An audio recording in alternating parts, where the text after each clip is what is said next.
Welcome to another episode of Boom and Bust. I'm your host, Tony Clement, here at the News Forum, where all voices matter. Well, it's time for our monthly panel. At least two out of the three of them are available today, and I'm very pleased to have back with us Senator Sandra Pupatello from the Senate of Canada, former Trade Minister in the Ontario government, and the Honourable Gary Mar, who is now head of the Canada West Foundation, former Alberta cabinet minister, as well as Alberta agent in Washington, D.C. Welcome to both of you.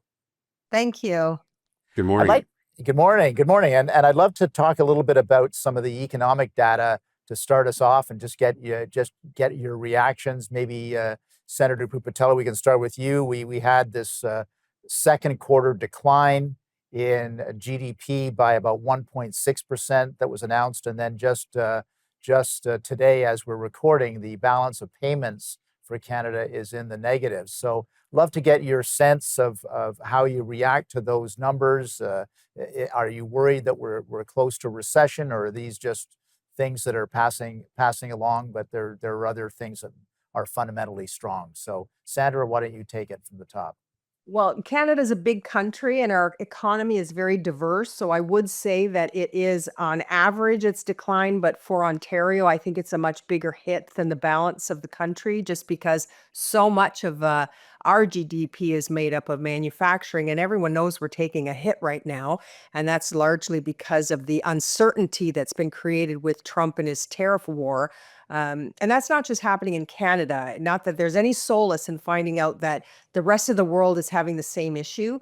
The Europeans, certainly, the Asian markets, and you can see how they're reacting. They're all deciding now with real fervor to start investing in additional relationships besides the one we've always traditionally had with the USA. That's certainly happening here in Canada, but those numbers are very worrying. Gary Mar, what is your take on these numbers?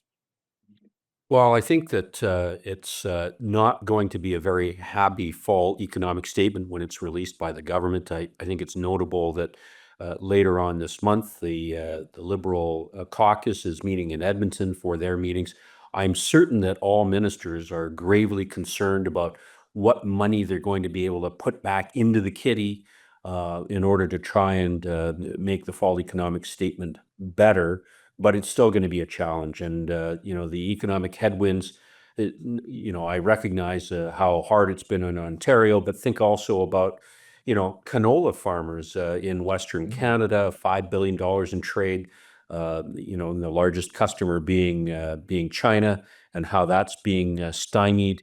You've got people like Premier Mo who want to go to China to try and negotiate something better to end the kind of tariffs that are being placed on canola.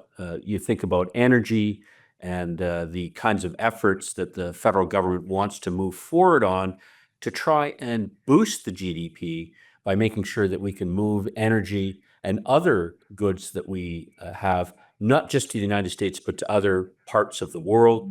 And that requires trade infrastructure. I think that the opening up of the major projects office in Calgary, headed up by Don Farrell, is a step in the right direction. But know that all the things that the federal government's going to be doing, it will take some time for it to be able to turn things around in what has been a long, steady decline. Yeah, I mean, is it all Trump's fault? Sandra, you mentioned Donald Trump in explaining the situation. Is it all due to the uncertainty with the tariff situation? Well, I don't think so. There's been a terrible confluence of events here, especially around manufacturing where automotive is concerned, because at the very time that the consumer is very, let's say, unforgiving about the EV or battery powered vehicles, we're just not sure that we want to take the leap and buy those cars yet. And yet, for the environment, the government has traditionally said, no, not only do we want you, we're going to give you a rebate to go buy them. And the car companies are responding to what has been a mandate for them, but the consumers are not responding in kind. So a lot of investments been made, a lot of capital put down to start building these Chinese EVs that people are just not buying. And then you've got the added layer of China shipping in very inexpensive EVs. So when we do these rebates, we're trying to say, well, at least give rebates to the Canadian companies or the American ones where we build parts that have that actually go into those cars. So if we're not buying them, we've got a bunch of companies with a massive investment in a product that the consumer's not buying. That's a problem. On That is a top of problem.